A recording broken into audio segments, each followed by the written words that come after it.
Hi, I want to tell you stories about nature and my relationship with nature. My name is Marsha. I'm the grandmother. I'm sitting here, I'm telling you the stories of my life, spiritual stories that are full of love. They're a present for you, and I want you to take them as if they happened to you. Because as human beings, we're together in this whole thing, right?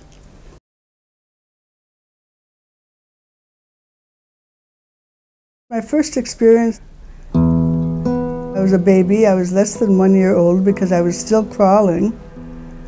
And my memory is that I was crawling on the grass at my grandmother's house, my Bubby's house.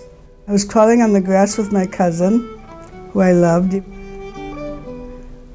And then we saw a bush, and we crawled to the bush, and we went under the bush. And we sat there, and all of a sudden I felt that we had found a place where we were supposed to be.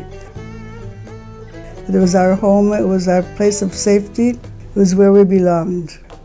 This was a feeling that nature was the place where I was most protected and most at home.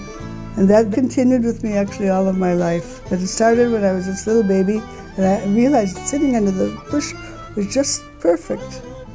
It was much better than being in my bed in my room in the house. So that I wanted to give to you, that feeling of nature as being our true home.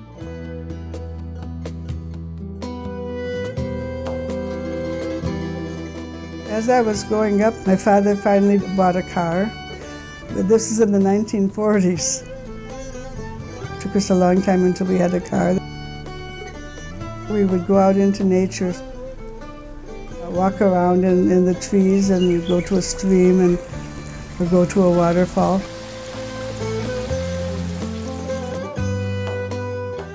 I learned how to love to wander around by myself.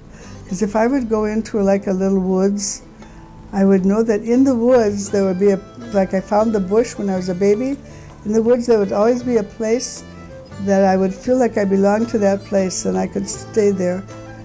Later on I realized that as a child I could feel that there were energy places in the earth, like energy vortexes, and I felt them and I was drawn to them. I could close my eyes and just let myself be sort of pulled along until I would find that special place where evidently I could feel the energy, that this is Mother Earth giving me love.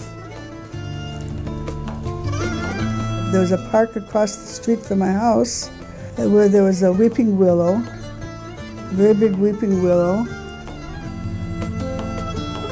I decided that weeping willow was my mother. My mother wasn't a very warm person, like she didn't hug me a lot or hug the other children a lot. But the weeping willow was very motherly. She had all these branches going down to the earth. So I would go up there, I would take some branches, and I would start rocking myself on the branches. And then I would feel like I had my mother, that she was rocking me.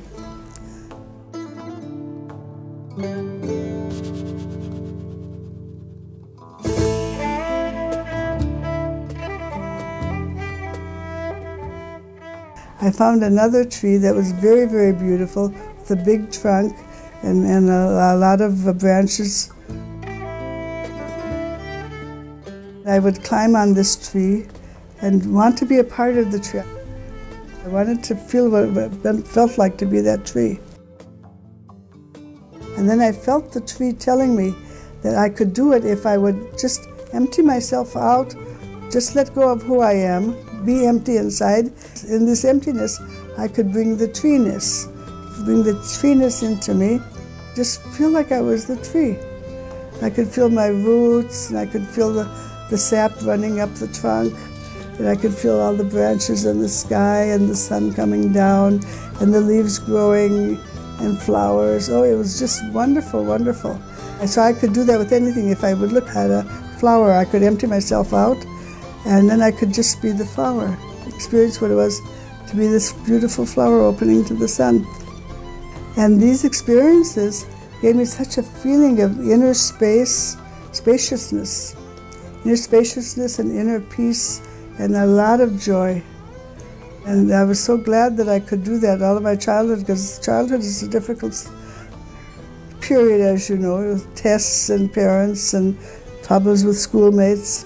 I knew that if I just could find even a blade of grass to look at and take the blade of grass into myself, any problem that I had would just disappear and I would be full of peace.